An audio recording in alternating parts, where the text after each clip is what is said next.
What if the walls in your home could tell a story instead of just filling space? That question is what sent me down the rabbit hole of rustic wall inspiration. And once you start looking for pieces that feel personal instead of perfect, everything shifts. Stick with me until the end because I'm going to show you exactly how I find wall decor that feels warm, lived in, and connected to home in a way that store-bought art just cannot match.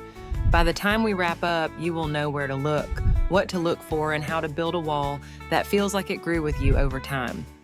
Rustic style is not really about decorating, it is about remembering, it is about texture, history, and those little imperfections that make a piece feel like it has lived a life before it ever made it to your wall.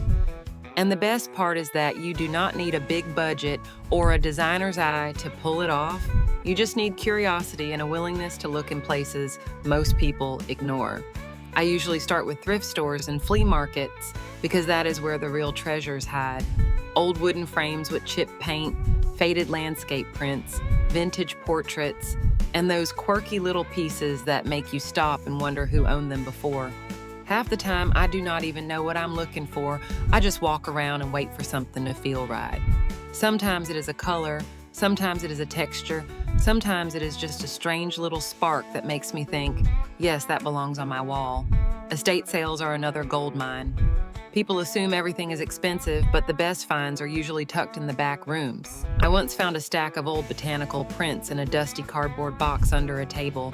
They were yellowed and curled at the edges, but once I flattened them and put them in simple frames, they looked like something from a boutique. That is the magic of rustic decor. It does not need to be perfect, it just needs to feel real. I also love exploring old barns, salvage yards, and even the scrap pile behind antique shops. Weathered boards, rusty metal signs, fragments of old windows, bits of hardware. These pieces may not look like decor at first, but once you clean them up and hang them, they add a kind of soul you cannot buy new. A cracked frame or a little rust is not a flaw. It is character. It is proof that the piece has lived a life. Another place I find inspiration is in the small things most people overlook. The way sunlight hits a piece of wood, the pattern on an old quilt, the typography on a vintage seed packet. These tiny details often spark ideas for bigger pieces. Sometimes I will take a photo, print it, and frame it myself.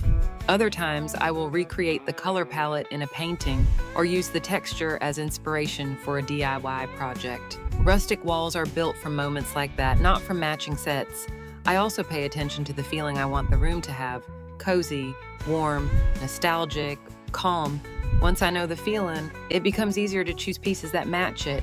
A rustic wall is not about filling every inch. It is about choosing pieces that make you pause for a second when you walk by. Pieces that make you smile or remember something or wonder about the story behind them. And here's the part most people skip. Rustic walls look best when the pieces do not match perfectly.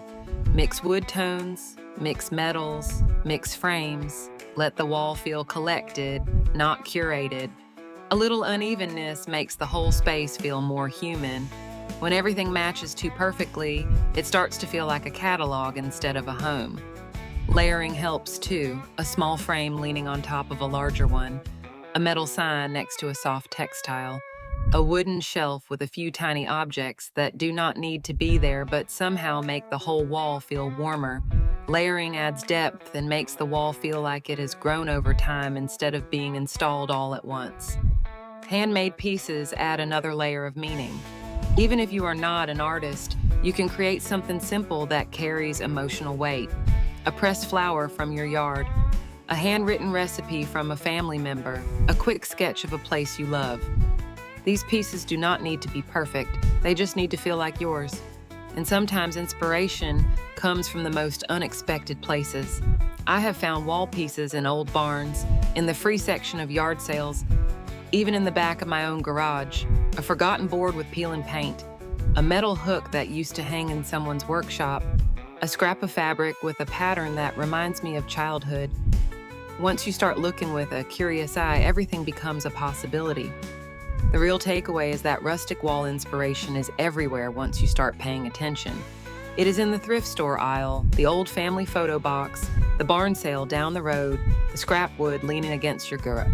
You do not need perfect pieces, you just need pieces that feel like home. What is the most unexpected place you've ever found a decor piece you loved? I would love to hear your story in the comments.